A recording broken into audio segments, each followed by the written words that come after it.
got another stack of chairs we can set out. I would like to give a special thank to Senator Dayton for helping us gather this large crowd together and make this possible. We thank her for her support.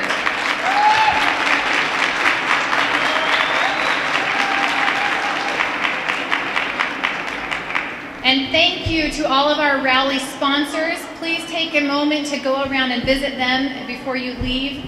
We could not have put this together without the help of many organizations. This movement is not just a handful of people. This is a broad coalition of a lot of people that are opposed to these things. I'm Elisa Ellis, and I'm thrilled to see you here. We're all here tonight to band together, to organize ourselves, and to take action. We're here to send a message. Can you hear us? Some people can't hear us. We expect Utah legislators to take action. We expect you to listen to the people. This is an election year. We are making note of who's with us and who's not, and we will be making sure that our voices are heard at the voting booth.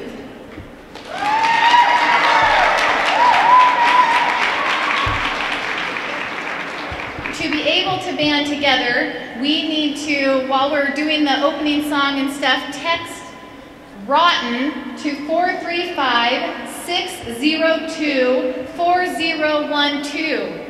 And we will help you organize yourselves in your local community so that you can find other people that would like to stop this, so that you can organize at the local level, get to your local board meetings, and make a difference. We are going to start tonight with a song by Ashley Haslam, if you'd like to come up and do that. And then Judge Jackson will be giving us our opening prayer.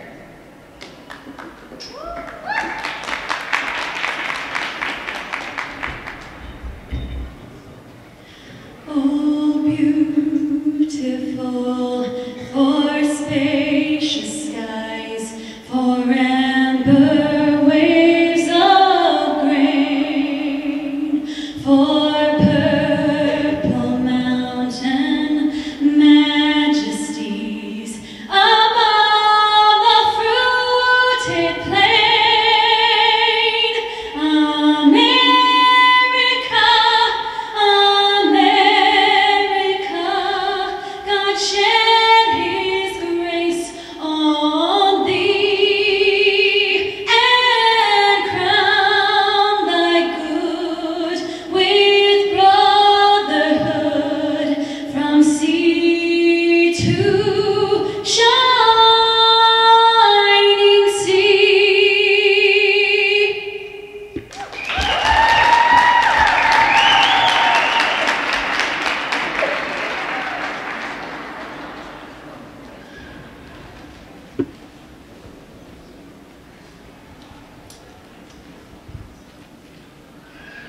Dear God and Father of us all, we express our gratitude for the time, means, and opportunity to gather this day at the seat of our government.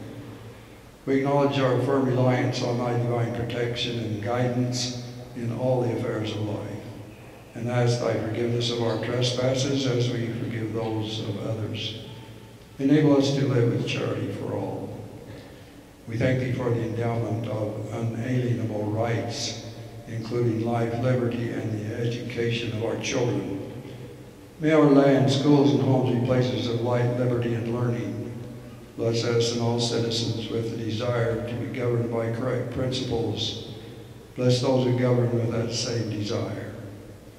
Protect parents, children, and teachers from the designs of conspiring men and women, and from the pretensions of those who occupy high places. Preserve the sanctity of our homes from the decay of individual responsibility and religion. Stay the hands of those who would harm and offend our children.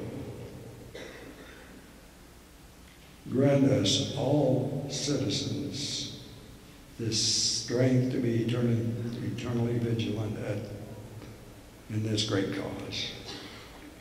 Bless the proceedings and participants of this gathering with thy guiding influence and sustaining care. Bless us and our children with thy holy light. We humbly pray in the name of Jesus Christ. Amen.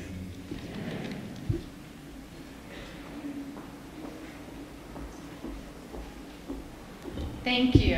And wasn't that song beautiful? Amazing.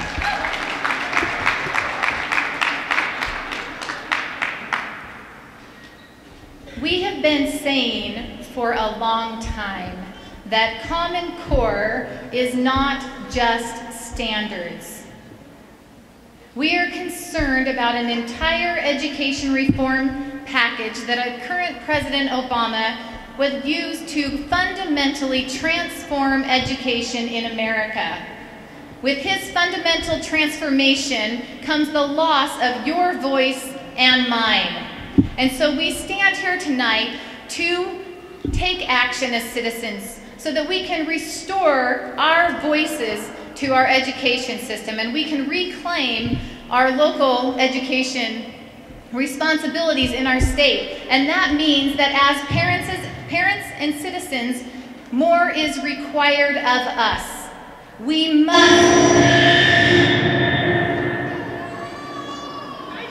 Wow. We must be at our local meetings. There is a great example in Alpine School District of parents that decided to take action. They formed a coalition of parents, and they do not all think the same.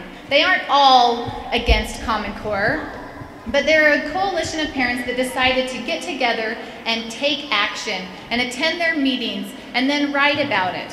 And I would urge all of you to form something similar in your own communities, because if we're going to say we want local control, then we need to pick up the reins and take it.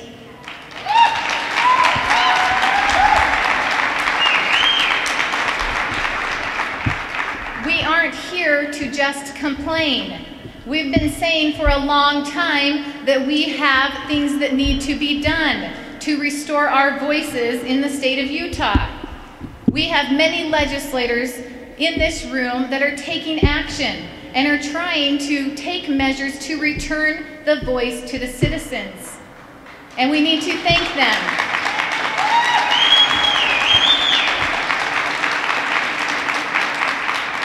There are several bills that are up right now, and we need you to become educated, to know what they are, so that you can go back to your elected representatives and tell them to vote for them or against them.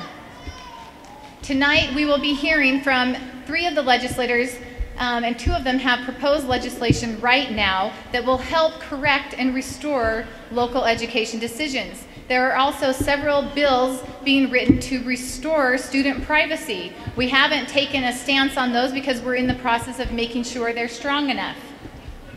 But things are happening, and we really appreciate that. And with that, I will turn the time over to Senator Margaret Dayton if she's ready, and we'll go ahead and move forward.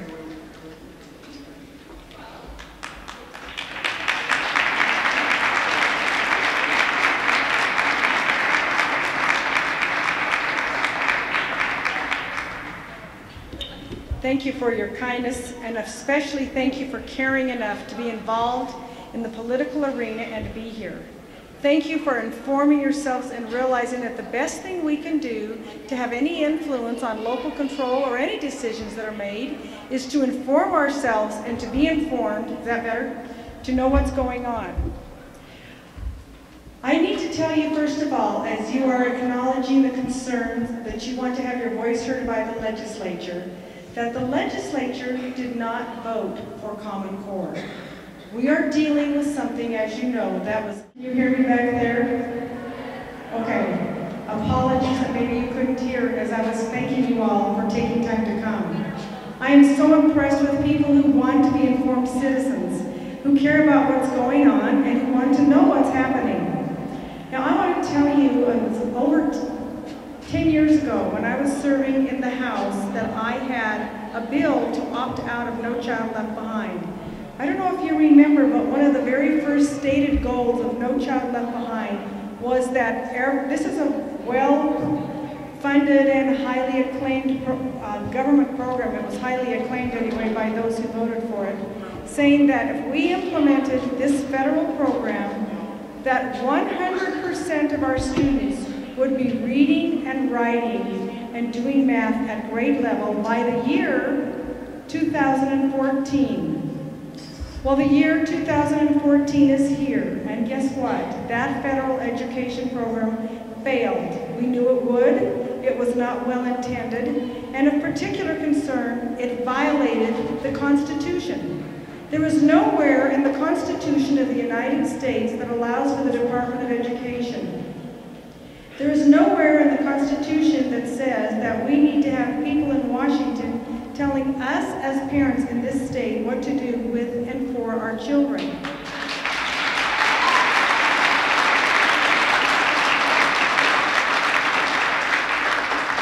And now we end up with Common Core, which is No Child Left Behind on steroids.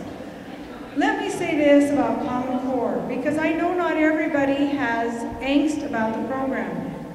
If Common Core were a perfect education program, and if it had every element in it that all of us thought would work for our children, we still do not want it because it comes from the wrong source. And if it comes from the federal government, and even if it's good or even if it's perfect, it can be changed at any time, and we have lost our control.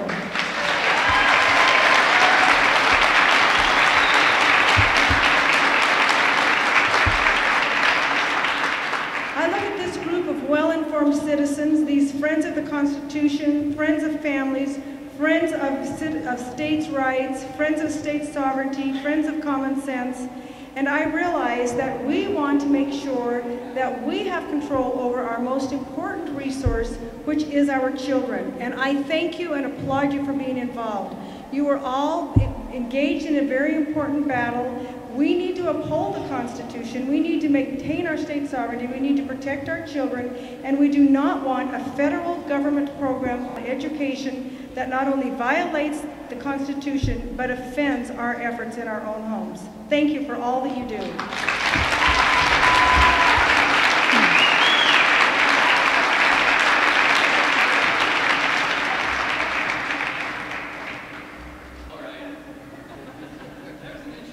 I won't wait for an introduction. I'm Representative Brian Green, and I'm honored to speak here tonight. Before I do, save the applause for those who really deserve it. These women that have organized this and led this fight for the last few years are amazing. We've got Elisa Ellis, Renee Brady, Krista Swayze, Renee Brady. I know there's a lot more that deserve recognition, and I won't take the time to name them all, but you know who you are, and the rest of you know who they are. They are the ones that have been leading these meetings, educating all of us on this issue, and I'm grateful for their efforts. They are tenacious at what they're doing, because this issue is probably one of the most important issues in their entire lives. This has to do with their children, with your children, and what is more precious than that? I'm going to read you a quote, and hopefully you recognize it, but if you don't, become familiar with it. If you know where it's from, shout it out. It says, all political power is inherent in the people, and all free governments are founded on their authority. That is Article 1, Section 2 of our state constitution. And I just want to pose this question to you. Do you feel that we are adhering to that principle with our state of education in Utah? When did we become a country that, or a state for that matter, let alone a country, where all political power seems to be inherent in the government, and we have to beg and plead to exercise the authority that is inherently ours? I can see from the numbers here tonight that you don't feel that way, and you understand that that is wrong, and that's why you're here to rally for this cause. But I'm going to take a little bit of a detour here.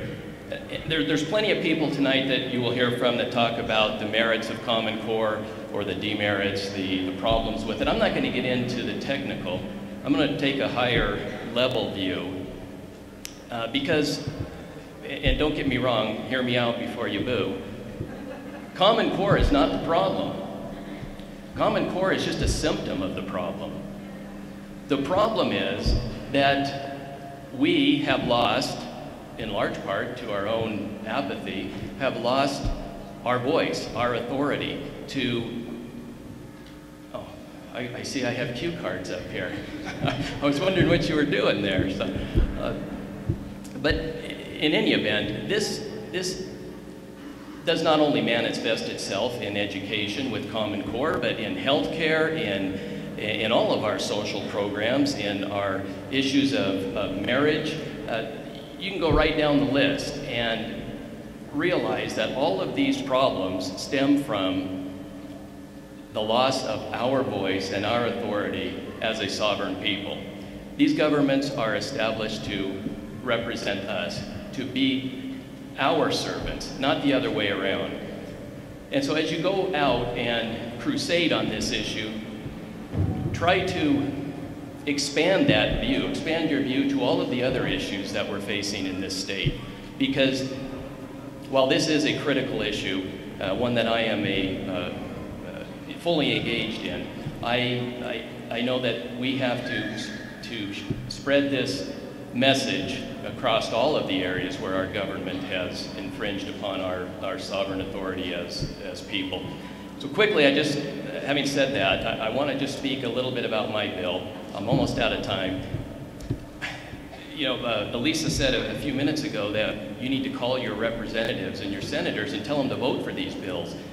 But you're not even going to have a chance to vote for these bills if you don't call your representatives and your senators right now and tell them to let the bills get out of committee or get out of Rules Committee and start through the process. I have a bill I've been waiting to move for since the first week.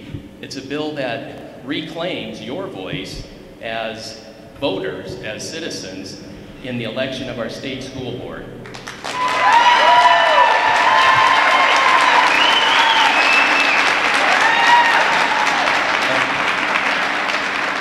I can tell you, as a legislator who is facing a re-election campaign the second that this session is over on March 13th, that this type of audience, this type of message is meaningful, is impactful.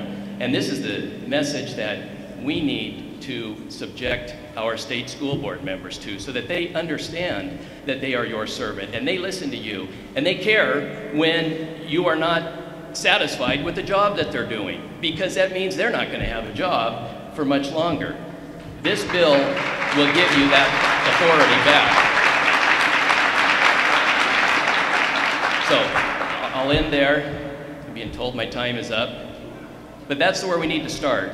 Not just with my bill, but other meaningful education bills that Elisa referenced. None of them have even started through the process yet. That concerns me because we only have 3 weeks left. So we need to get these bills moving. Call your senator, call your representative tonight, tomorrow, every day this week, and let them know they need to be a vocal supporter of allowing these bills to be heard. Thank you.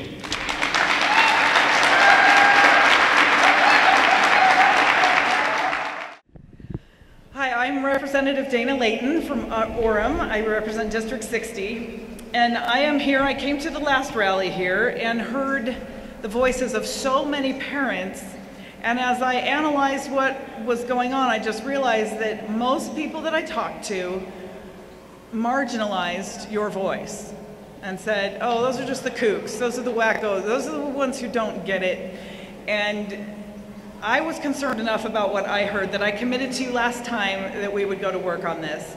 And I have, and I just came out with a bill to ask the state school board, require them to develop new standards in English, language arts, and in math.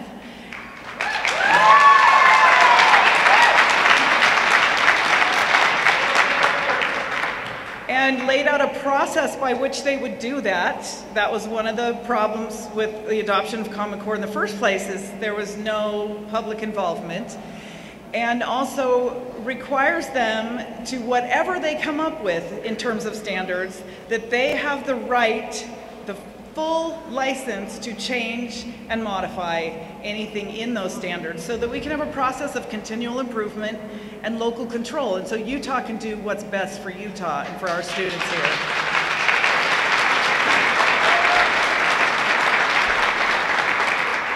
I have found one of the best articles I have ever seen on Common Core, the most dispassionate, and interestingly enough, it's from a woman named Diane Ravitch, who started out as a proponent of No Child Left Behind. And she is the leader, she's an education historian, and this was a speech given just on January 18th, so just about a month ago. And a couple of the points that she made that I thought were great were that No Child Left Behind and Common Core, that those two federal programs rely heavily on standardized testing. And we know that, and we know that testing has been an issue with Common Core. But she also says no other nation in the world has inflicted so many changes or imposed so many mandates on its teachers and public schools as we have in the past dozen years.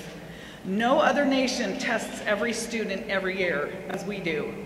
Our students are the most over-tested in the world. No other nation, at least no high-performing nation, judges the quality of teachers by the test scores of their students. From the outset, the Common Core standards were marked by the absence of public participation, transparency, or educator participation. In a democracy, transparency is crucial because transparency and openness builds trust. And those crucial ingredients were lacking. And I think that's why there's an inherent distrust that many of us have of the whole system, the whole process by which these standards were adopted, because we weren't included, we weren't asked, and there was really not much transparency to it. And many people here have devoted many, many hours to getting to the bottom of things and to finding out the truth. One of the things I thought was so interesting is that this was brought on with a crisis. You know, the old Rahm Emanuel saying that you never let a crisis go to waste. Well, in truth, there was no crisis in American education. That the test scores were the highest they've ever been in our history for whites, African Americans, Latinos, and Asians. And the graduation rates for all groups were the highest in our history. And the dropout rate was the lowest ever in our history. So it's that environment where the schools are doing the best they've ever done that they decide we need to reform education and bring these things in. The problem that is central to me in my bill is, she describes it this way. She says, another problem presented by the Common Core standards is that there is no one in charge of fixing them. If teachers find legitimate problems and seek remedies, there's no one to turn to. If the demands for students in kindergarten or first grade are developmentally inappropriate, no one can make changes. The original writing committee no longer exists. No organization or agency has the authority to revise the standards. The Common Core standards might as well be written in stone. This makes no sense. They were not handed down on Mount Sinai, even though some people might tell you they were. And they are not an infallible papal encyclical. Why is there no process for improving and revising them? And another thing she says is there is something about the Common Core standards and testing, about their demand for uniformity and standardization that reeks of the early 20th century factory line thinking. There is something about them that feels obsolete. Today, most sectors of our economy have standards that are open sourced and flexible, that rely upon the wisdom of practitioners that are constantly updated and improved. So it's the goal of my bill. There was also a really interesting article yesterday, you can Google, New York Times, front page of their regional section, on how New York is the latest ultra-conservative place that's really rebelling against the Common Core. They have called it a disaster, and they are trying to put a moratorium and push the pause button basically on it.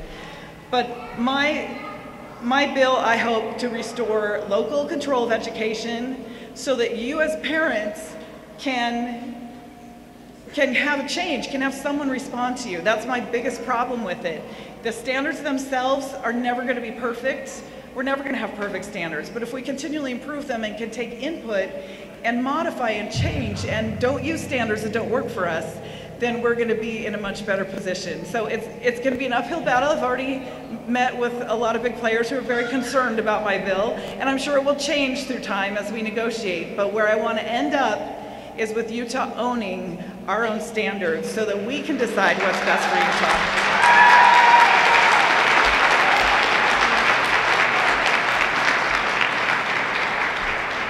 Thank you, Representative Representative Layton Green and Senator Dayton. There were some people that asked for the bill numbers. Please urge your elected representatives to vote yes on House Bill 228. That is Representative Green's bill to put the voting back in the hands of the public for our state school board. And then Senator Layton's bill is House Bill 342.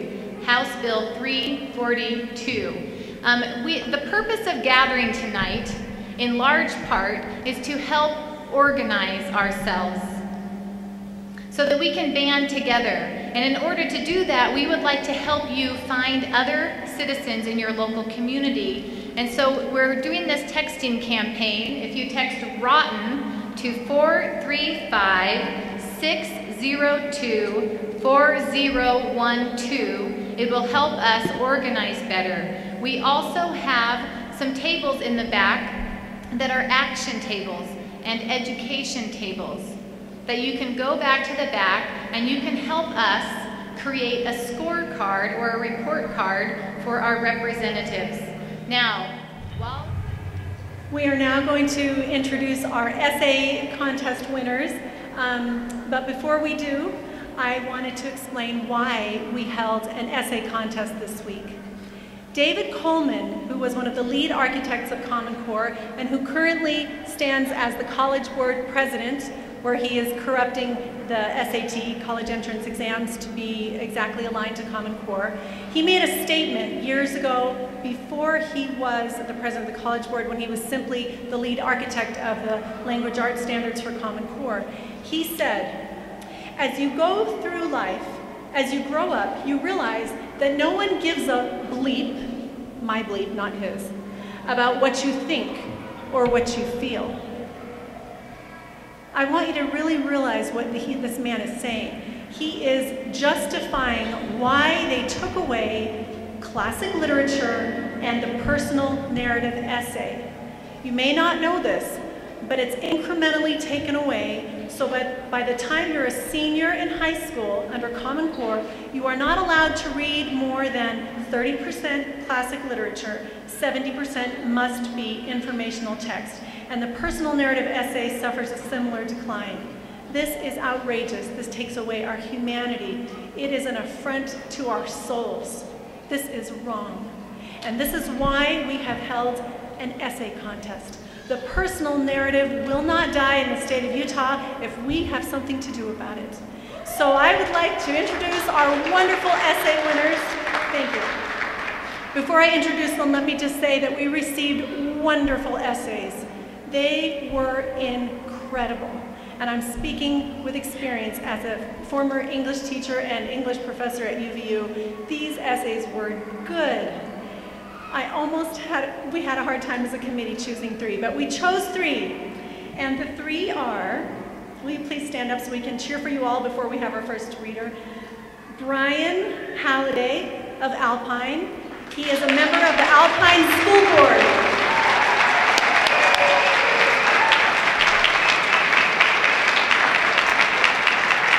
Thank you, Brian. Our second winner is Amy Mullins, a teacher from Layton.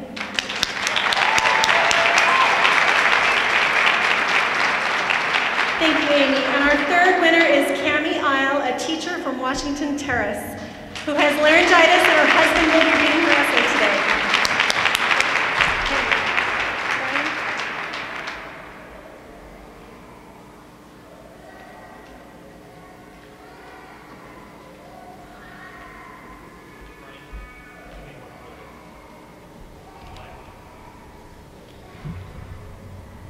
Imagine for a moment that you and your spouse went out on a date night. And when you returned to your house, you'd been robbed. Now, among other things, the robber took your social security number and took your journal, and just imagine how you'd feel. And then you realized that they shared that.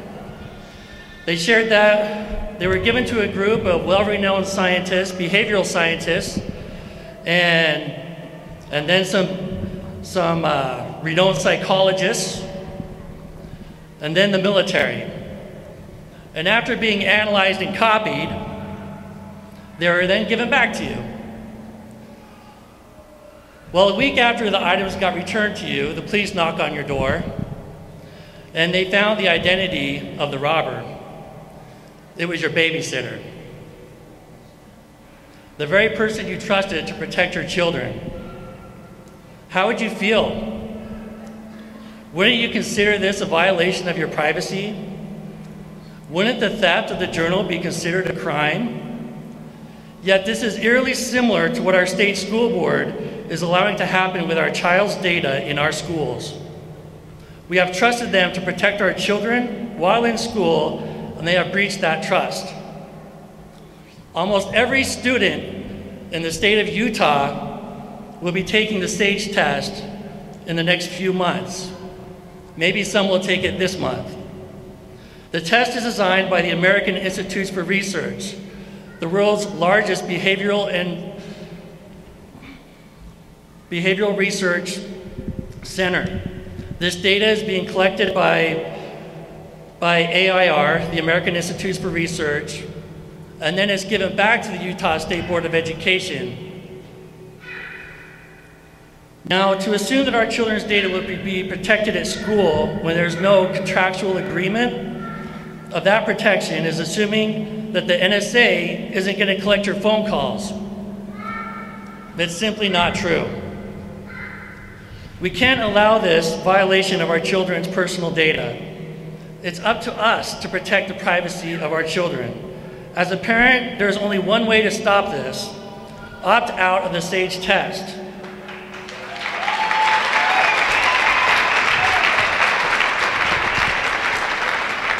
You need to sit down with your child's principal and their teachers this week and hand deliver this form that's over on that table over there,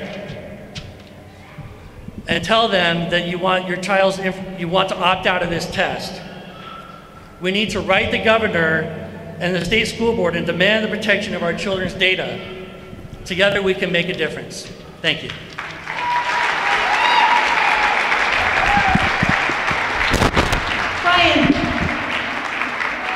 Brian. Mrs. Kavanaugh's chocolate, Janice, thank you for donating, is giving chocolate to all our winners.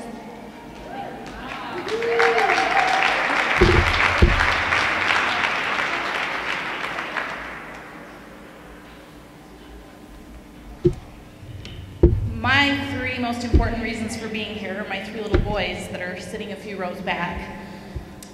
As a parent and a former educator and a citizen of Utah, I am absolutely in favor of excellence in Utah's public schools. Utah has a long history of high-quality education for our children, and I applaud efforts to continue and improve on those traditions. But those efforts need to be focused at the local level, and they need to be influencing the needs of each child. Common Core, rebranded here as Utah Core, with its accompanying testing, longitudinal data tracking, and its one-size-fits-all approach completely misses the mark. There's too much baggage. We are turning over our education to committees and think tanks, to publishing houses and assessment companies. Decisions about our students are being made in boardrooms instead of in the classroom. We're missing out on one of our greatest resources when we take the teaching out of the hands of our teachers.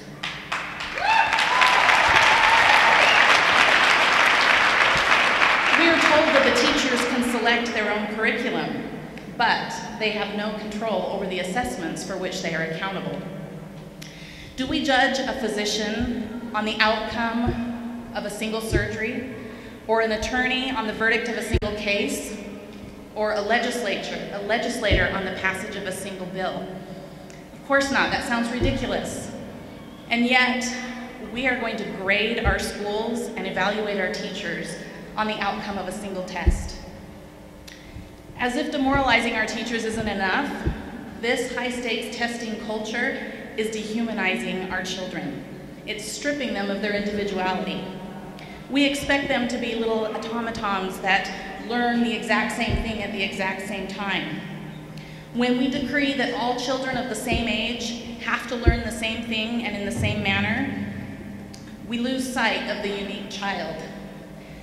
We miss and ignore the child with special needs who needs extra time and accommodations. We sacrifice the bright child who's ready to go faster and farther than the standards dictate. And when we let a computer adaptive test tell us when our children have mastered those standards, we are giving the power to the test makers instead of our young test takers. We cannot allow our children to be reduced to a score or a single data point.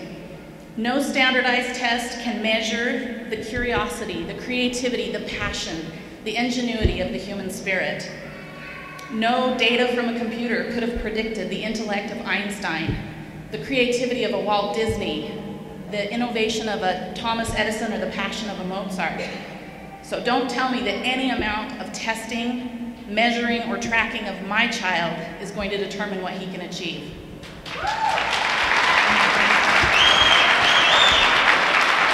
I am for excellence in education, but I do not believe it will be found in assessments or computer data banks. Common Core is not the answer.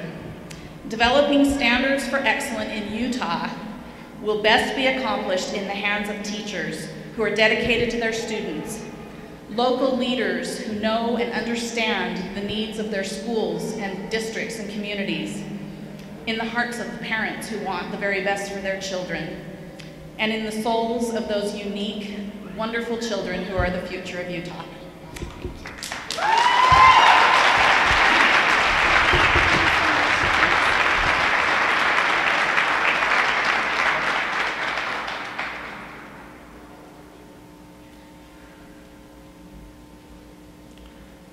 I'm not Cami Isle. I'm not as beautiful as she.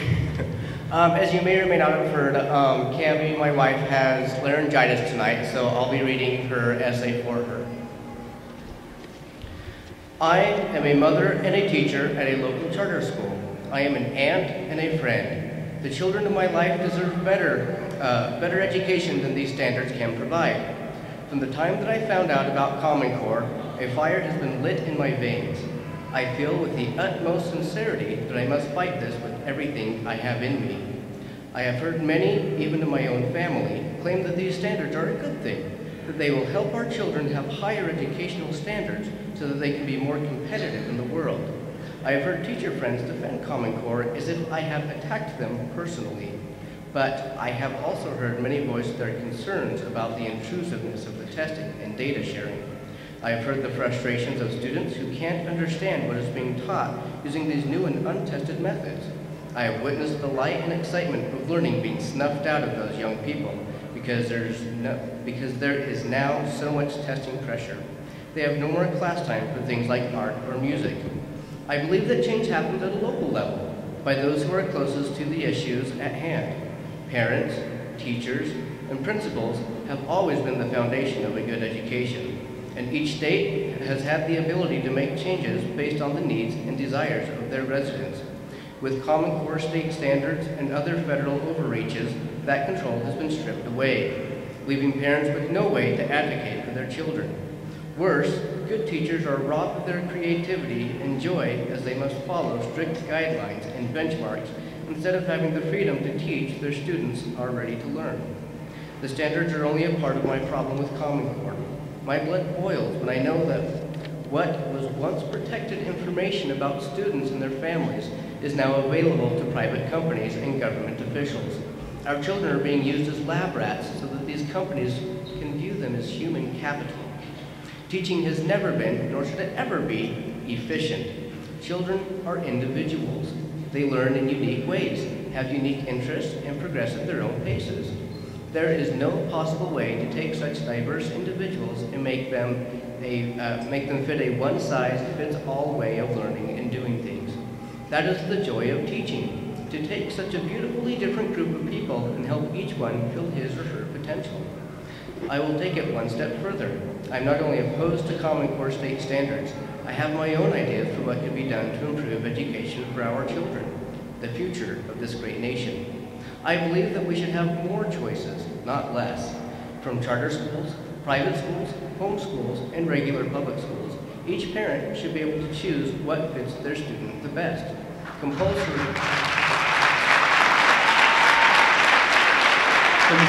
education should be a thing of the past. We all know of many brilliant people throughout history from whom the public schools failed.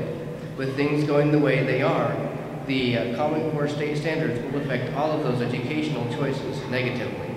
I also think there should be more voices, not less. The censoring that has gone on in forums where Common Core is being discussed is ridiculous.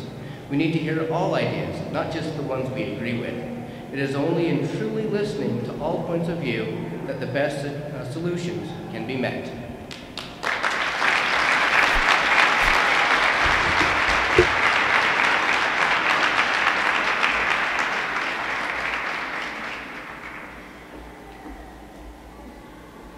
Thank you. Thank you for taking the time to write.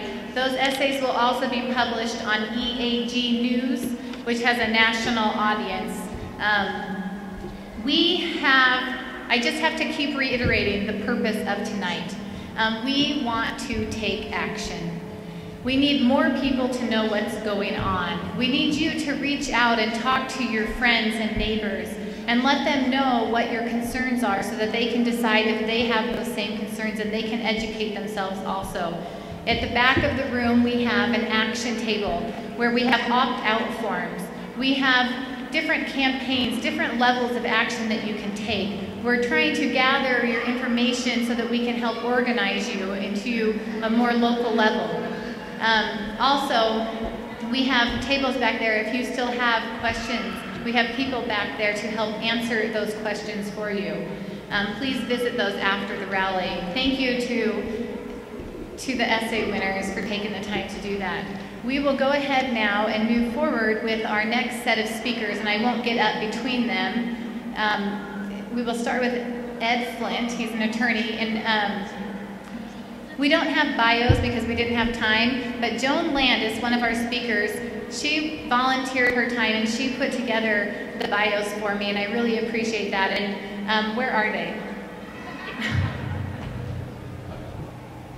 So we'll put the bios somewhere and you can grab them on the way out. There's a table at the back that we'll go ahead and have them so people can come and look at them. We also, at the very beginning, there was a radio ad that Oak from Agency-Based Education is trying to put out to educate the public, but it will cost $20,000 to be able to really reach a big enough audience. And so we have some envelopes that we'll be passing around, and that money is to fundraise for agency-based education to be able to put out more radio ads. We've already gotten a lot of money, and we thank you. It'll only last maybe 2 weeks worth of ads, is that correct? And so if you have something that you can donate, we'd really appreciate it. So first we will have Ed Flint, and then Joan Landis, and then Mr. Noriega, but I have not seen him, so I'm hoping he's here. Okay, thank you. So we'll go ahead and turn the time over to our speakers.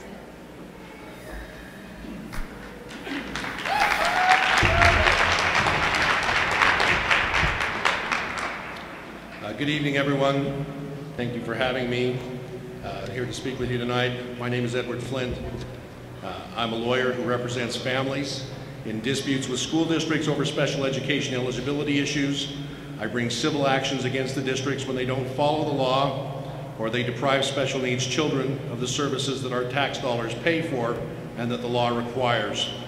I spent most of my nearly 29 years as an attorney defending the constitutions of the United States and the state of Utah from the ever-growing stranglehold of the police state, representing persons charged with crimes in state and federal courts. I've tried over 100 cases to juries in my career. Now I represent families with special needs kids. My youngest son was diagnosed with Asperger's disorder, a form of autism, at an early age, and he was a special education student his entire life. But before the giant bureaucracy came along, the one-size-fits-all public education of pounding square pegs into round holes finally wore him down, and when he turned 18 at the beginning of his senior year at Brighton, he dropped out. Sadly, I had not learned the things that I know now, and in just over a year now of concentrating on special education law and the Individuals with Disabilities Education Act, it's too late to put that genie back in the bottle. He's not going back to school. But I've taken on the districts and won every case in the last 12 months for other children with special needs. And I'd like to tell you about a case that epitomizes the state of public education in Utah today. Just 11 days ago, I filed what's called a due process petition against the Alpine School District, Utah's largest and fastest growing addition to the unfortunate behemoth monsters that have taken over public education along the Wasatch Front. My 45-page, 9,300-word, 300 pages with exhibits petition that was filed against the district, I laid out in great detail how an all-American family with an exceptional son were mistreated, misled, and denied the basic services that the law requires from public schools. Their story is compelling.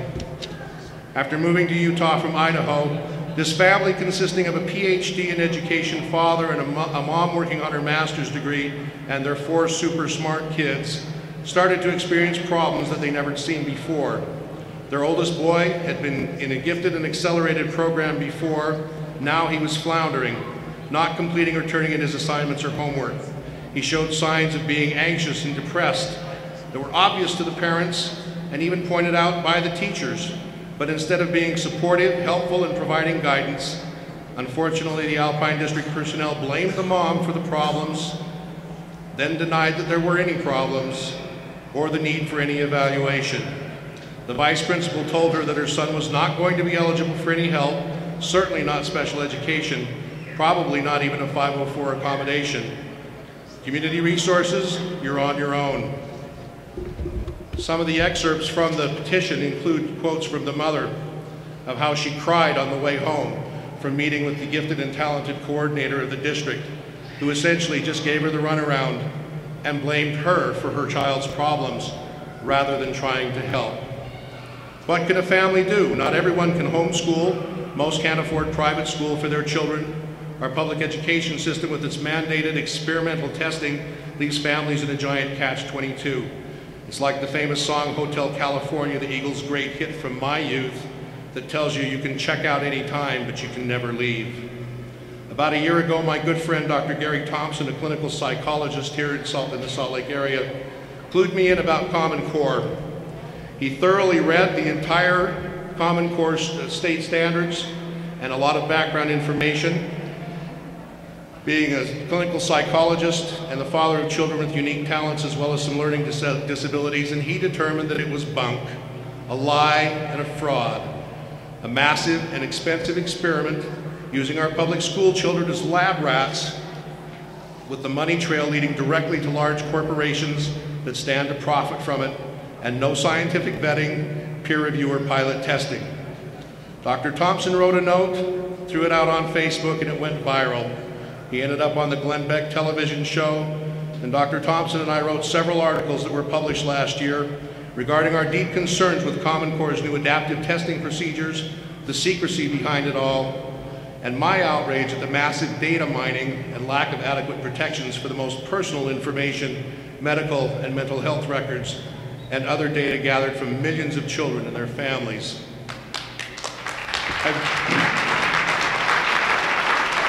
I've voiced my concerns to my state representative from the Utah legislature, who has been my neighbor and friend for over 25 years. After 2 days of waiting for a response, I was curtly told that I was being, quote, misled by Oak Norton and the Sutherland Institute, end quote. But never got any actual response to my detailed complaint, just a distraction and a diversion. Dr. Gary and I were then invited to meet with the State Superintendent of Education and members of the Utah State Office of Education.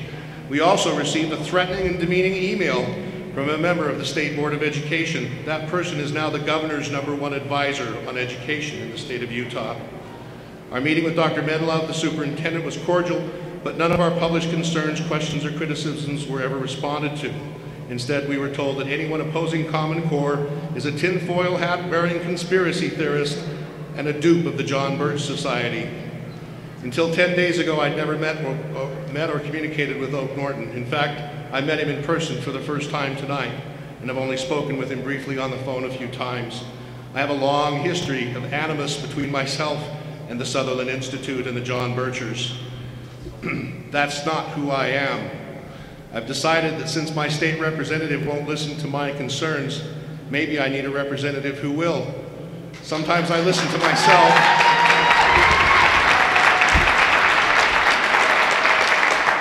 Sometimes I listen to myself, and sometimes I think maybe I should be filing in a few weeks to run for House 46. Thank you.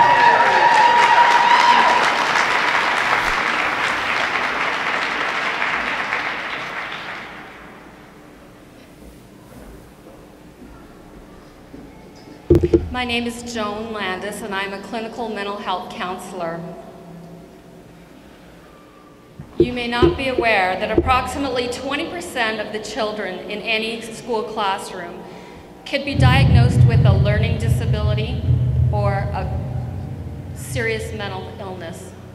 You may also not know that by the age of 18, 20% of girls and 10% of boys will have been victims of sexual abuse. On top of that, thousands of children are physically, emotionally abused and traumatized every year. In my clinical experience, I have seen children suffering on a daily basis. They come in for treatment with anxiety, clinical depression, suicidality, self-mutilation, addictions, oppositional defiant disorders, reactive attachment disorders, explosive anger disorders, impulse control disorders, attention disorders, and eating disorders. These are our most vulnerable children. These are the children who need extra care, extra flexibility, extra love, and extra time to learn, but Common Core kills that hope. Common Core forces all children onto an identical conveyor belt, and heaven help the child who's a slow learner because of family stress. Common Core mandates and high-stakes testing will hammer another nail in the coffins of their confidence.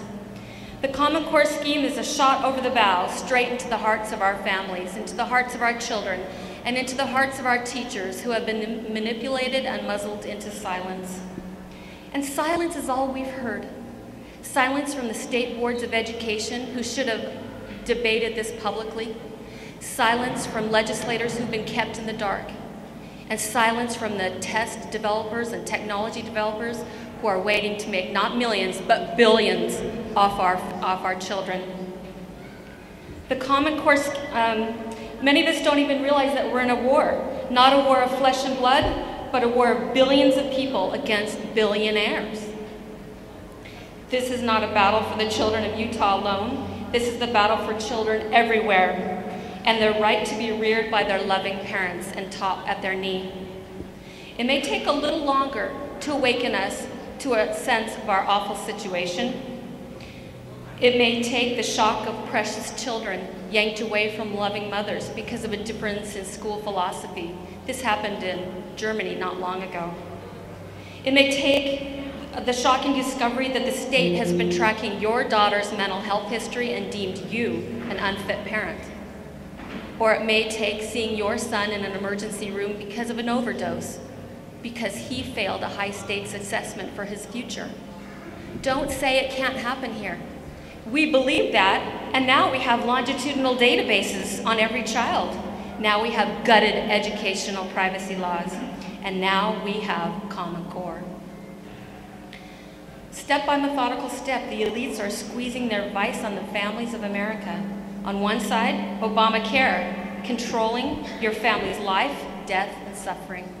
And on the other side, Obama Core, controlling the minds and futures of your children. And you American parents, are caught in the middle. I finally awakened.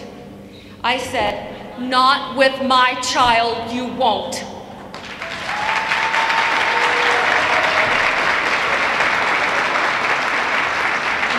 saw how the most wounded and vulnerable children would be damaged by this scheme, I said, "Not with my child, you won't." Will we allow officials to test, record, share, and sell our children's behavioral and psychological data? Not with my child, you won't. Will we let the State Board of Education stonewall us while our children are forced into high-stakes testing? Say it. Not with my child, you won't. Will we let our schools use our children as research guinea pigs without a shred of evidence to justify it? Not with my child, you won't. Bill Gates, did you hear that? That's the sound of mothers and fathers defending their children. Barack Obama, did you hear that? That's the sound of free citizens, not workers, not human capital, but free citizens. Say it one more time. Not with my child, you won't. We will not be dismissed. We will not be ignored. They may take our earnings, they may take our freedoms, but they will not take the hearts of our children. Repeal Common Core.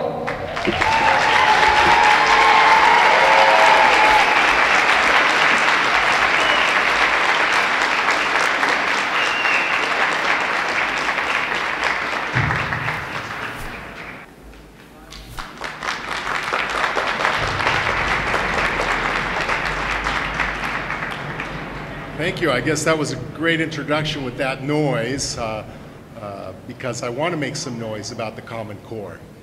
The first thing I want to tell you about myself, Mr. Noriega, is that I'm a school teacher. I teach right here in Utah. But guess what? I homeschool my children. That's right.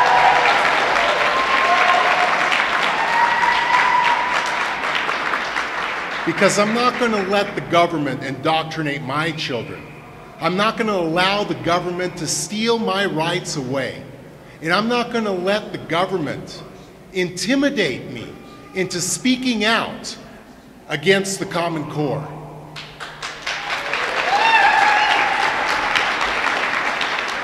Now, my fellow teachers, you'll see them, you'll ask them questions. You'll say, "Excuse me, miss, excuse me, ma'am, I have a question about my children, please. Can you answer this question about the Common Core?" And you will notice something in their eyes. It's called fear. It's called fear. Fear of their jobs. Fear of losing their jobs. They will say, I don't talk about those things. I can't talk about that. Because a new fear has come. It's called the Common Core. This is not a system where we can ask questions anymore. This is a system where we either comply or get out. But I will not allow this to happen to my children. And I have received heat from this, from my principals, from my superintendents, but I will not back down because this is about the education. It's shocking, really, what's happening. Did you know right now that you as a parent cannot go in and see what the Common Core testing is all about? When have you ever heard that possible? That you can't walk into your child's classroom and oversee what their questions on their test are all about? Did you know that only 15 parents in Utah get to see what's on that test? Is that democracy? Well, is it? Let's hear it. Is it democracy? No, it is not. And if you stand idly by and allow this to take over, you are part of the problem. You see, one thing is to allow a change of system to come in and creep in without any media attention, without any front page coverage of there is a new education system in America. But the other thing is to sell your rights away. So when they ask you and they tell you, what do you have against the Common Core? There is only one answer. It is unconstitutional.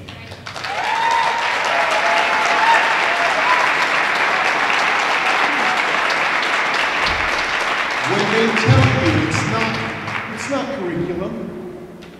It's not curriculum. I'm a teacher, and let me tell you what curriculum is.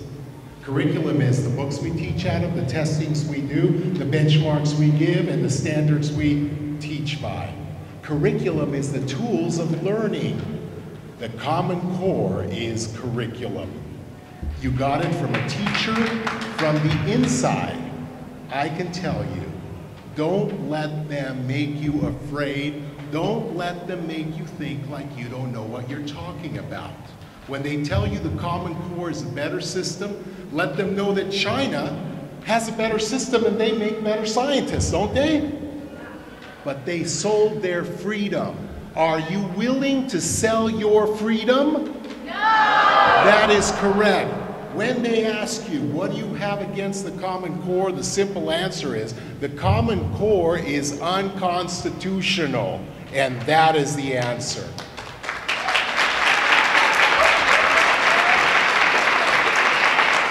I've been researching the education system as a teacher for the past 7 years. I've written a book, If It's Broken, Don't Fix It. You can look at it at Barnes & Noble or Amazon.com, just type in Mr. Noriega. But I explain exactly what happened. Exactly what happened through No Child Left Behind all the way to Common Core. Don't let them deceive you. This is not about these little tiny tidbits that they're trying to make us focus on. It's about, will you sell your freedom, and will you let them tell you what your child is going to be when they grow up? No. No. That's why I homeschool. Thank you very much.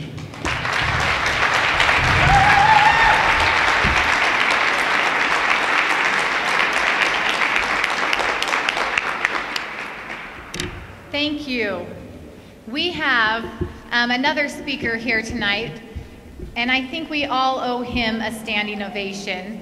Rod Arquette has been such an advocate to help us get our message out, and I want to thank him as he comes up to talk to us. Please thank him.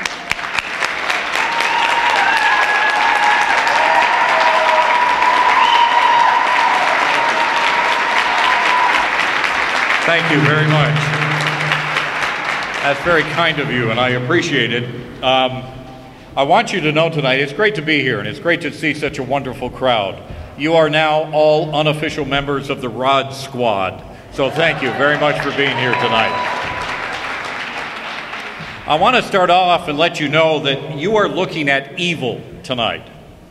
As I started my show off today, I shared with the audience, I said there is a new survey out. The survey was in the Washington Examiner this morning, and it showed that 71% of the people who voted for Barack Obama in 2012 now regret their decision.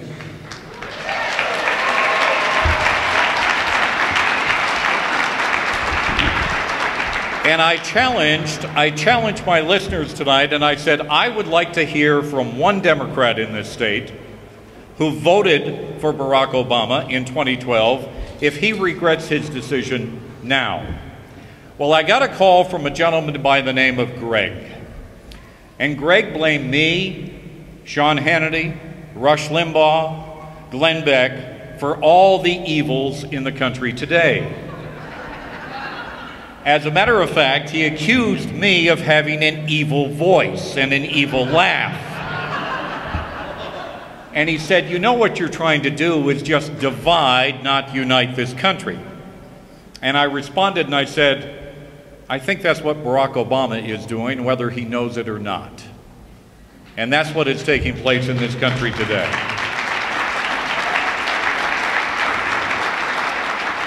I want to thank, first of all, the organizers of this event tonight. I think it is wonderful that you have taken the time to show up. Much of this has been done with little financial support, but you've come tonight to hear from speakers who express concern about Common Core. The concerns about this issue have been clearly and thoroughly explained to you tonight. They impact you, they impact your children, they impact your school, and they impact your community. You've been told that these standards represent the ideas of several national organizations and governors throughout the land about what your children should learn and how they should learn it. Conservative columnist George Will recently said he described Common Core as a thin edge of an enormous wedge designed to advance both primary and secondary education, the liberal and progressive agenda of centralization and uniformity. That is something we do not want here in the state of Utah.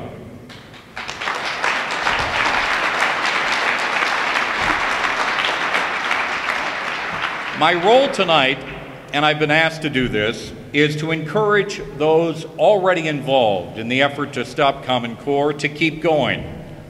And those of you who are sitting on the fence, wondering what you can do to get off your duff and to get going and to get involved.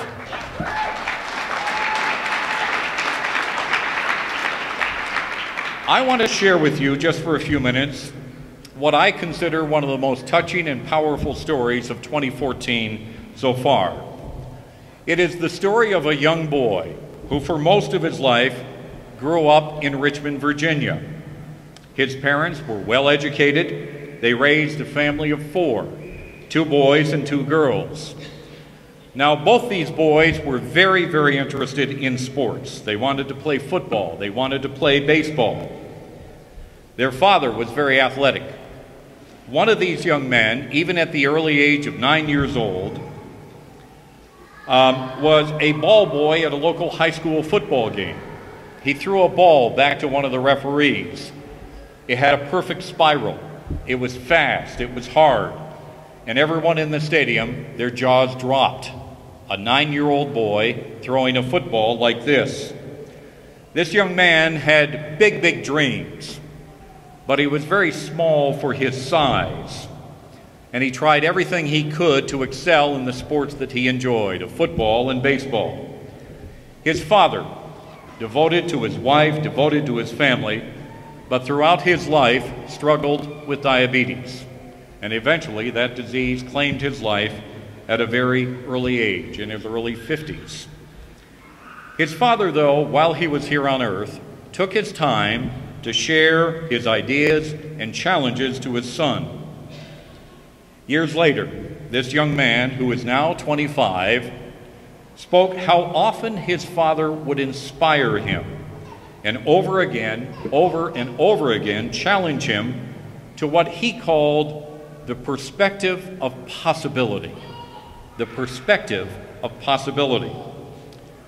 This young man told a recent television interview he remembered driving in his car with his dad on numerous occasions where they would be going to a ball game or going to an event somewhere, and his father would ask him, "Why not you?" Now, many of you may know and have realized already that I'm talking about a young man by the name of Russell Wilson, who this year led his football team, the Seattle Seahawks, to the Super Bowl championship. Russell would often talk about his father, and his father would constantly ask him, "Russ, why not you?" At the beginning of this season, he decided to challenge his football team to that as well. And he kept on asking members of the Seattle Seahawks, "Why not us? Why can't we win the NFC championship? Why can't we win the Super Bowl?" Look what happened. So my challenge tonight goes out to you as well. Why not you? Why not all of us standing up and making a difference against Common Core? I want you to join me together. I want you all to say it. Why not us? One more time. Why not us? Felt pretty good, didn't it? I saw some smiles in the crowd out there. Why not us? Because you can make a difference. You will notice when you say something like that, it quickens your perspective of possibility. You know, this state that we call home was settled by the pioneers. Their challenge was to make this desert blossom like a rose. We have faced many challenges in this state. I believe we have some of the brightest minds who can develop our own standards to better our children. So I ask you tonight, why not us? I believe that we have parents who want to be involved in their children's education, who want to be asked about what their children should learn and how they should learn it. So I ask you again, why not us? We have communities in this great state of ours who have shown the world how to respond to natural disasters like floods, like windstorms, even the staging of the Winter Olympics. We want education, our education here in the state of Utah, to rank among the best. But to do that, we first must stop Common Core, and then we need to get involved. So I ask you again, why not us? We are at a crossroads in this state. Many other states are starting to realize it as well. You may have seen the article the other day in the New York Times about all of a sudden, the New York Times has even realized maybe there's something wrong with these Common Core standards. A startling revelation for them. But I tell you what, we can make a difference here. Many of you may be asking yourselves right now, all right, I hear you, Rod. What are you talking about? What can I do to get involved? What can I do to help out?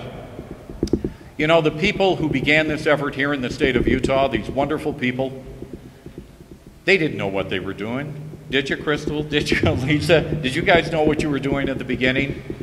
But they got together and they realized we need to do something to stop this, and they got involved. They didn't turn to a community organizer. They did.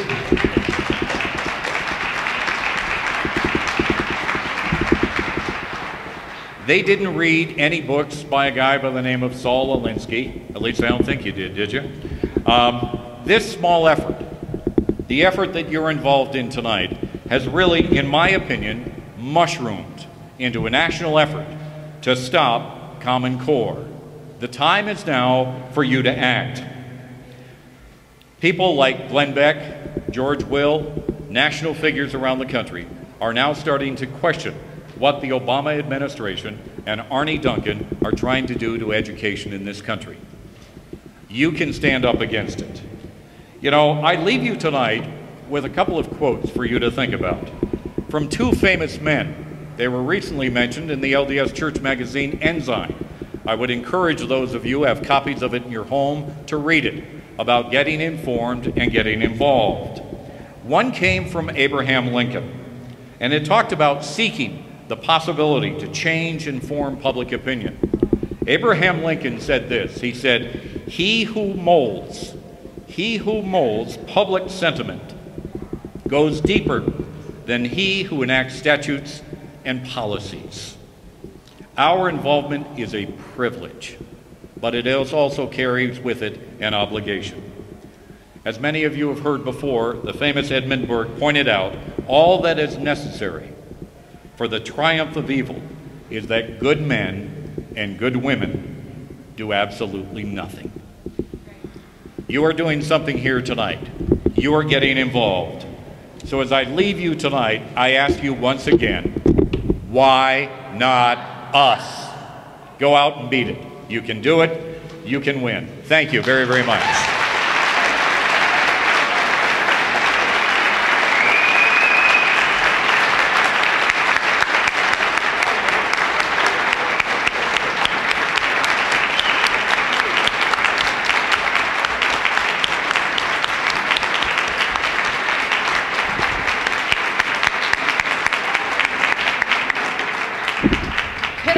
Sponsors come up to the front, please. While they're coming, I would like to echo Rod's sentiments. I was recently reading an article and it hit home to me. And the words in the article said, "You're smarter than you think you are. You're more capable than you think you are. And I would like to say, you can do it. We have to take back local control in education. I'll go ahead, and each of our sponsors are going to take a minute, and then Oak will close out our meeting. Thank you so much.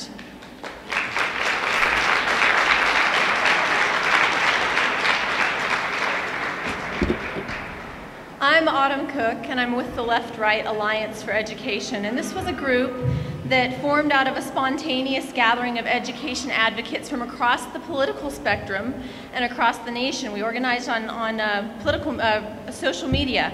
And we worked for weeks to craft a statement that all participants could agree on, left and right. And what was surprising to us was how much common ground we had and how broad and how deep it was. People who consider themselves far right and far left, we all realized that the Common Core State Standards Initiative correlates education with the processes applied in the manufacturing sector, and we all believed this was wrong. The principles behind opposition to Common Core and everything that goes with it are not an issue of right versus left, and it's so important to realize this. They are an issue of those who would create a system of rule by elites versus the people. If we, the people, desire a return to the principles of freedom in education, it's in our hands. We need to recognize how much we have in common with so many of our fellow citizens who still believe in the American system. Find something that you can do, large or small. The great English statesman Edmund Burke said, "No man made a greater mistake than he who did nothing because he could do only a little." Find something, do it. It is in your hands.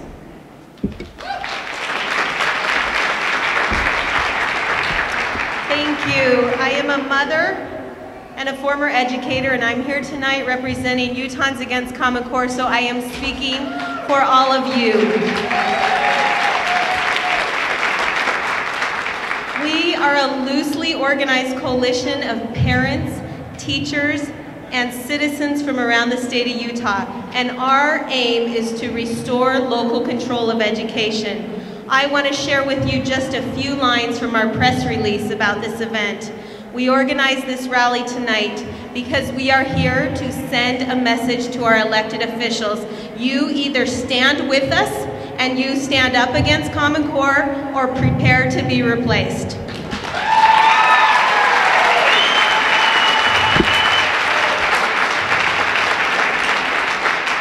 Common Core was brought to us under a shroud of ignorance and secrecy, and we were excluded from the process. And now we are coming together as Utahns, and we are mobilizing our efforts across the state. We are exposing this system that is trying to treat our children like political and corporate resources rather than individuals who were born with unique talents and needs. We are not alone as we are seeing the nation rise up with us. We thank you for your help as we join together in this fight. We will restore local control to our great state of Utah. Thanks.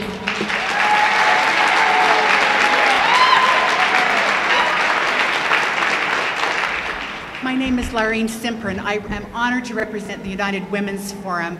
We've got a table over here with anti-Common Core signs for your lawns, and we hope that you'll pick some up.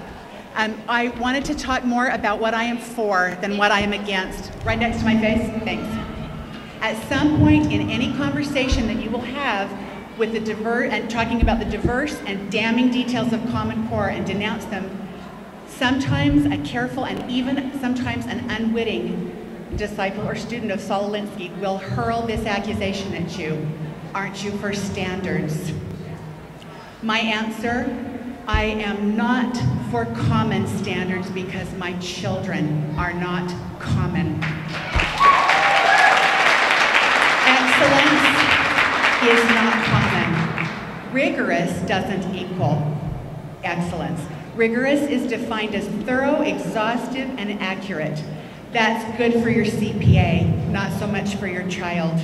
Do you want that kind of education for beautiful snowflake-like individuals, these magnificent children who have come from God, who is where they belong?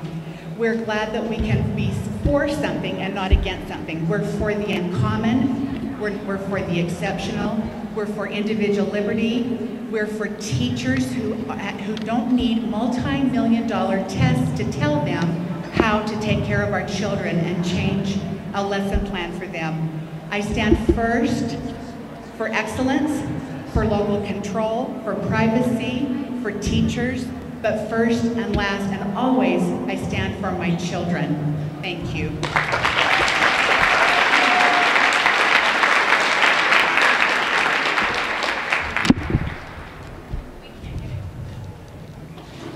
My name is Gail Rosica, and I'm with Utah Eagle Forum. And I'm here tonight to tell you that you're going to leave here tonight having made a difference, because you're going to lobby tonight. Each of you had on your chair these notes. Take these notes and look at them right now. You have a blue note. This is the note that's sent in to the senators. And you have a green note, and this is the note you send into the House members. Now, you've heard about bills tonight that are important, that you want to see passed. There's bills that we need to get stopped, like House Bill 131. You need to write a note tonight. And on each of these, write a note for a senator, for your senator, a note for your House member, and you leave them here tonight. You take them over and we have an Eagle Forum table over here. You take these notes over, you lay them on the table. We will deliver them for you tomorrow to your state senator and your state legislator. That's what will make a difference. Don't leave here tonight without doing that. If you need any help with that, we'll do all we can to help you.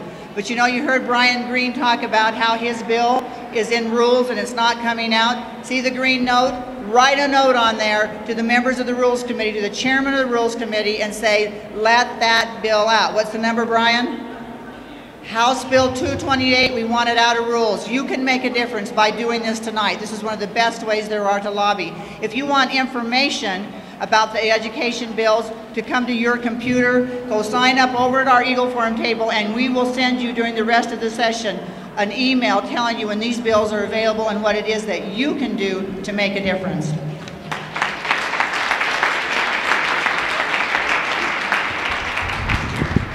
My name is Pamela Smith, and I represent the principals of Freedom Forum in Utah. I am so privileged. We are so privileged to link arms with like-minded organizations who are restoring local control in education. Our greatest concern of the Common Core package is the data collection portion, because that, we believe, is the force that is driving the rest of the whole package. If we can arm parents, students, and teachers with the information that they need to know, that their information is now open and personally identifiable, that, I believe, will be the crux that will help us reach the critical mass. So those opt-out forms are really important. We are offering educational classes so that we can teach people, teach each of us the importance of the data collection and help you connect the dots so that you can take charge of your own child's education. Thank you.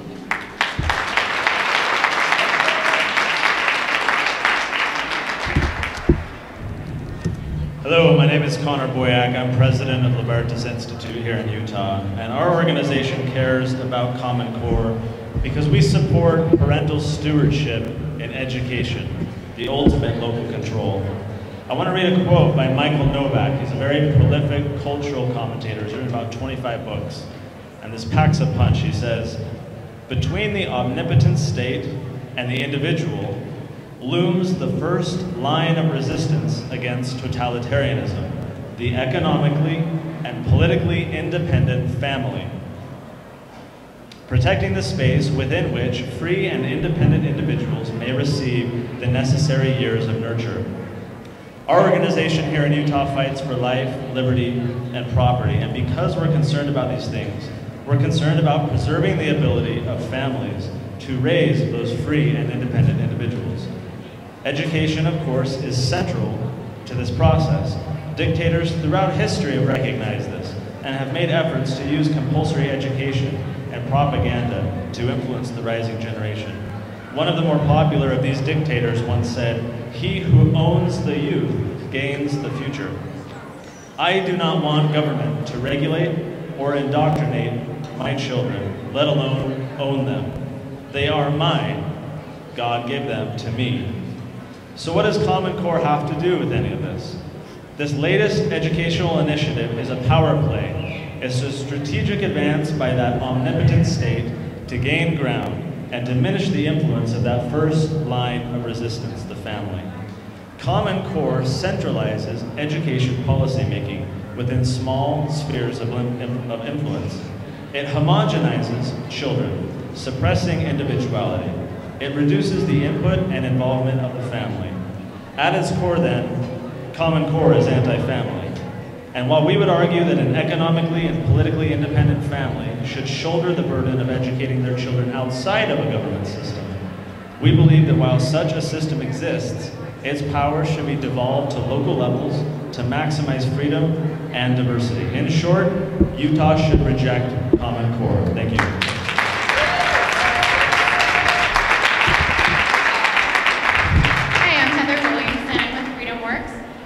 How many of you got an email from me to be here this evening?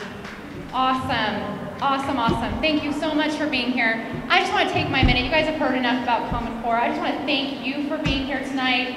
I want to thank Elisa Ellis. I think she needs to come up, and I think she needs a round of applause because she has been dedicated hours and hours upon hours and days to this event tonight. There were lots of people. Yeah, there were lots of people involved, but she led us to much of this effort. And I just want to thank her for all that she does.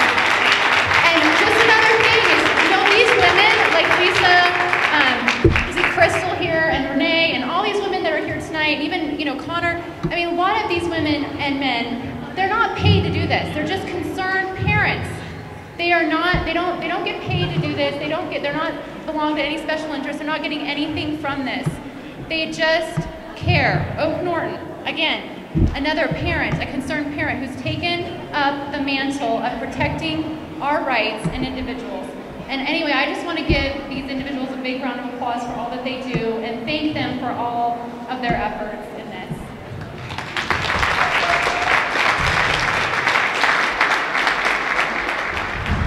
Hi, I'm Delane England. I'm with Principal Liberty Foundation. As an educator, I find there are two purposes to testing our children. One of them is so the teacher knows how the student is doing. The second and most important reason we test is so the student will learn something. If a child is taking a test and they're not learning anything, it is a waste of their time. Computer adaptive testing can be very beneficial. If a student takes a test and at the end of the test they find out right then what they got right, what they got wrong, they can learn from that. They can study and prepare, they can go back and take the test so they know what they know. They know what they don't know. That has value. But if your children are given a test that has no value for the child but has great value for the company that is sponsoring the test, as in Air Company, that test has no value. Do not allow your children to take a test that does not have value for them. Opt out of computer adaptive testing in Utah. Thank you.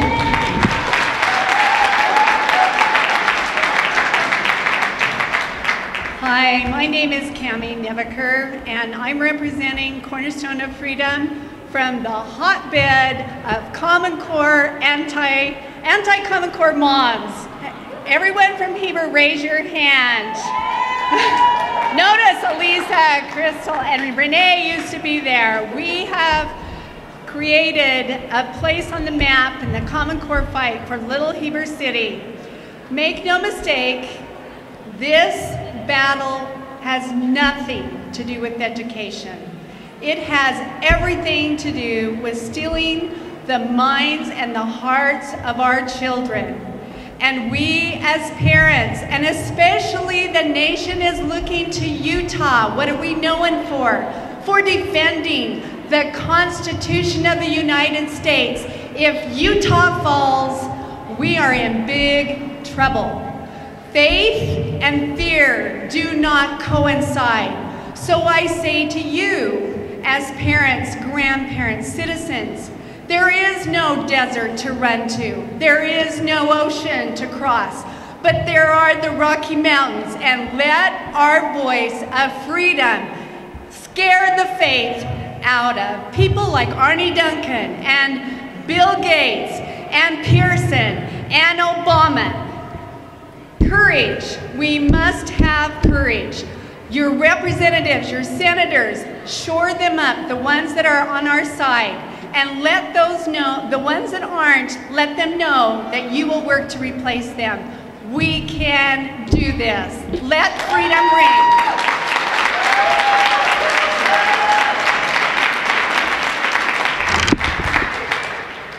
I'm Tina Cannon. I'm here tonight to represent MORPAC from the great county of Morgan. You've already heard all of the reasons why to be against Common Core.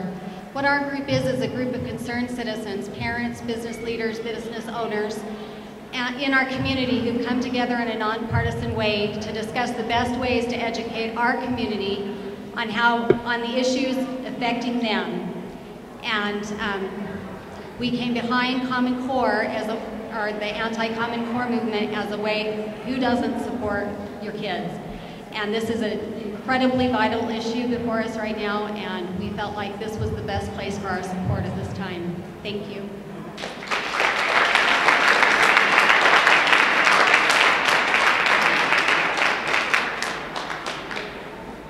When President Reagan said, "Trust but verify," he had the power to verify.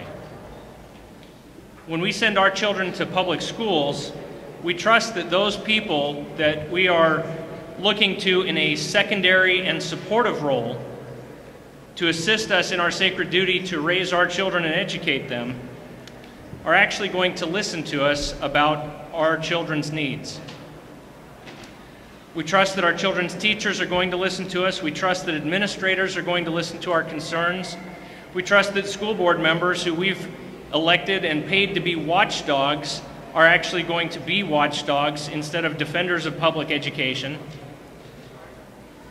And we expect our legislators who we've elected to protect us and to protect our freedoms under the Constitution to do what they have been elected to do as well. Common Core is one massive breach of trust across all these boundaries. We are people who have done our homework. We've pulled out the microscope and we've pulled out the telescope. Under the microscope, we've read the documents, we've looked in between the lines. Looking through the telescope, we've seen what's off in Washington, D.C., and the unholy alliance between corporate interests and the government in trying to bring together what I call educational fascism.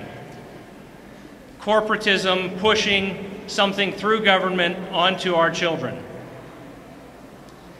Common Core is the Enron of education, and it deserves the same fate.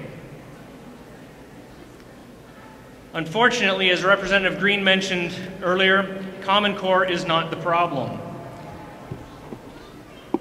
We would never have adopted Common Core if we had elected people under a constitutional way and under a public interest way who would have been true watchdogs of what was going on at the state school board. We would have elected good and wise people who represent our values, and it would have been through partisan school board elections. Under our current school board scenario, to become a member of the school board, you have to go through a committee. And on that committee, the very first question that they asked last time was, what do you think of Common Core? And if you said you didn't like it, you were out of the contention to have your name put on the ballot. That is not public representation. We need to return the accountability to the people, and that is only done through the caucus system and partisan school board elections. I'm going to tell you about one of our senators who just last week demonstrated what it is to be a good and wise elected official.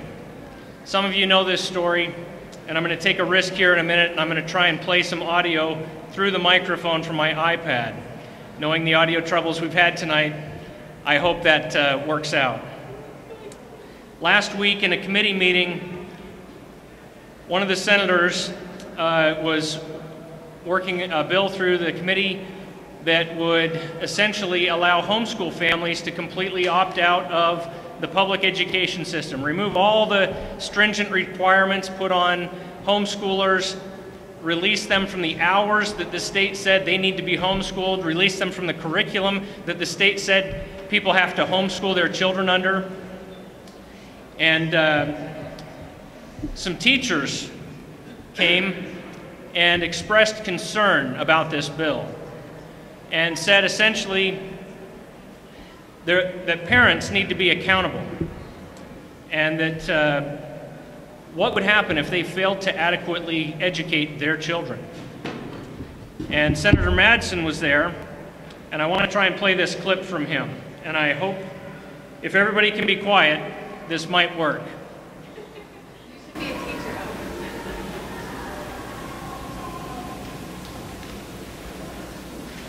one thing I'd like to address finally before I make my motion is this issue of accountability. And people want the same accountability. Well, you know what? Teachers and parents are not the same. Teachers are public servants. They are the servants of the parents. If the parents choose to hire them to do a job and pay them to do it, then yes, accountability attaches. Parents are parents. They're accountable to somebody entirely different for how they raise their kids. And it's the person or the being that sent those kids to be their children, sent them into that home.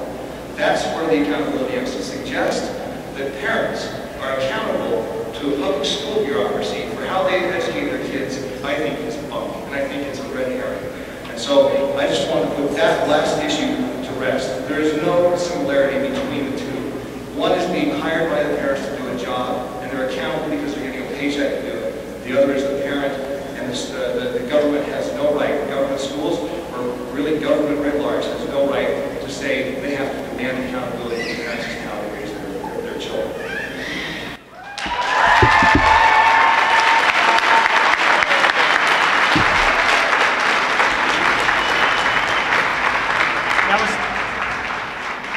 That was Senator Mark Madsen. And the next time when you go home and say your prayers tonight, thank God for some of these people in our legislature that understand these issues, because there's not enough of them. I'm thankful for the representatives and senators that have been here tonight, because they get it too. And there's a handful of them. Give them a big round of applause, because we need them.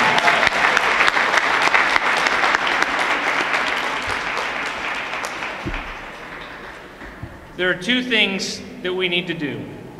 First, we need to find people like Senator Madsen to run for office all over the state. We need to find people to run for school board who will fill those seats who are awake to this problem. You are some of those people. And I hope that many of you are considering running for office. In fact, I hope all of you file, just to send a signal all across the state that we are fed up with people who don't get these issues that are in positions of political power.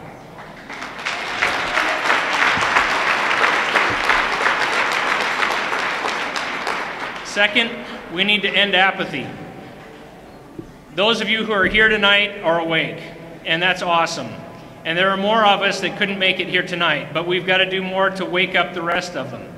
And I'll tell you, in Alpine School District a few years ago, there were thousands and tens of thousands of parents who woke up after discovering that their children are no longer being taught the times tables or long division under a program called Investigations Math.